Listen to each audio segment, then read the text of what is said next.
Hey everybody, welcome back to the Wolf Pit with another episode of What Are We Eating?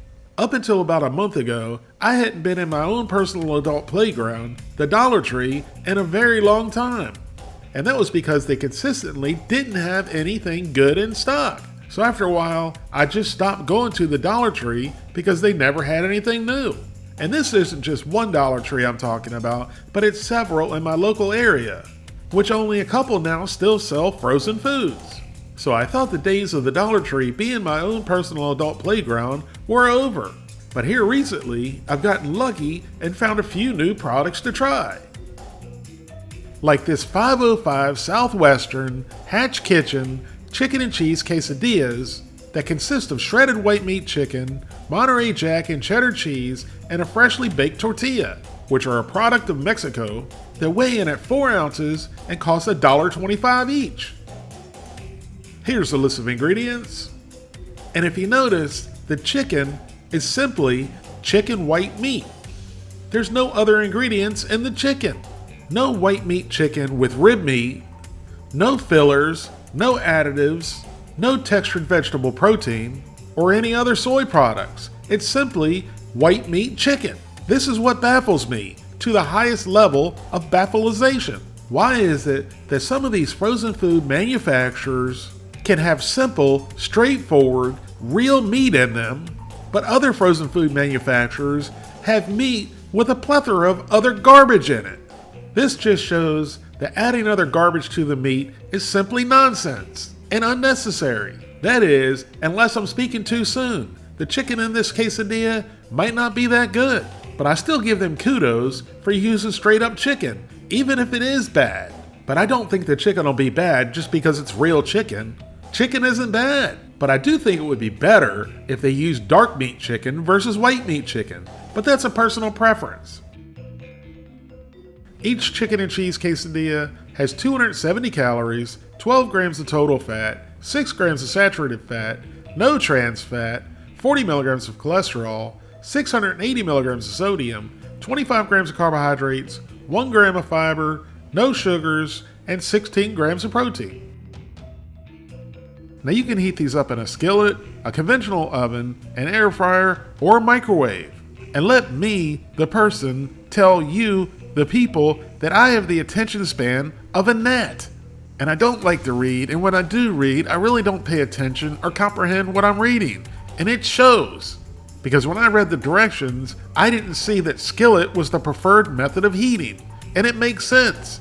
That's how quesadillas are made. So me being the blithering idiot I am, the only thing I saw was microwave and air fryer. So due to my own stupidity, today we're going to cook one in the air fryer and one in the microwave.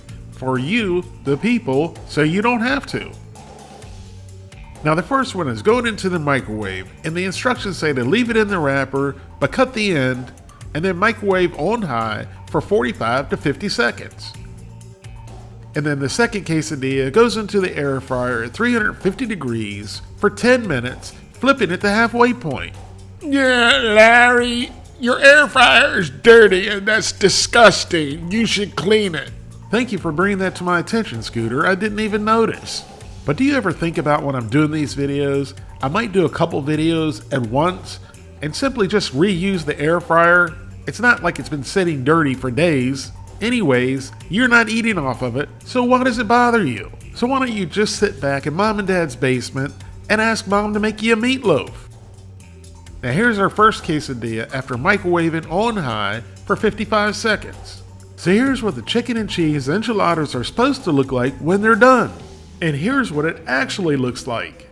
While we were unwrapping it, we realized it wasn't fully heated through. It was still cold in the center. So we popped it back into the microwave on high for 15 seconds, and then another 15 seconds until it was thoroughly heated through. So after heating for a total of 1 minute and 25 seconds, our chicken and cheese enchilada is ready. So we cut it in half so you, the people, can see what's inside, and to make it easier to eat. So we grabbed one half, and here's what the inside looks like. It looks like just a whole bunch of cheese.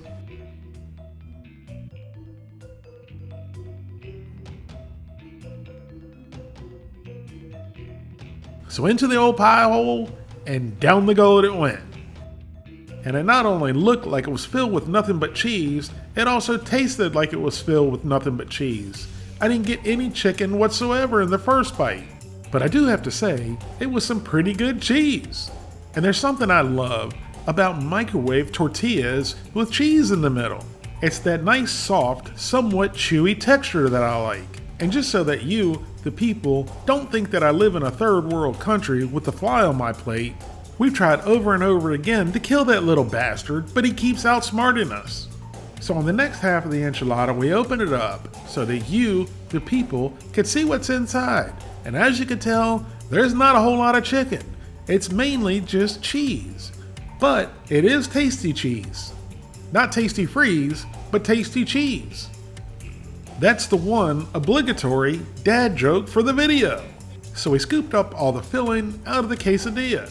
And again, it mainly looks like cheese. And unfortunately, not a whole lot of cheese.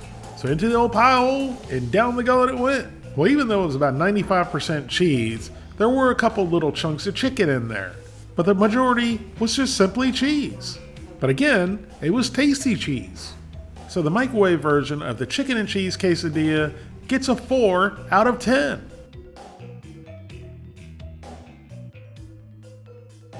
Now here's our air fryer version of the chicken and cheese enchilada after cooking at 350 degrees for 8 minutes. It was starting to get a little bit too brown, that's why we didn't leave it in for the whole 10 minutes. So once again, for you, the people's viewing pleasure, we cut it in half so that you can see inside. And the air fryer version was extra crispy. Here's what the insides look like. And again, it looks like a whole bunch of tasty cheese. So into the old pie hole and down the gullet it went. And again, it was full of tasty cheese. And I really liked the crispy tortilla shell. But I also really liked the microwave tortilla. But again, the chicken was absent. And this is kind of a shame because these are tasty, but there's no chicken. And I really wanted to try the chicken because it was unprocessed chicken, which is pretty much unheard of in highly processed foods. If these were 2 for $1, I'd get them again. But at $1.25 a piece for a tortilla and some cheese, but it is tasty cheese, I just don't think they're worth $1.25. So I'm giving the air fryer version of the chicken and cheese quesadilla a 4 out of 10 as well. Thank you all very much for watching. Please don't forget to like this video and subscribe, and I'll see you soon.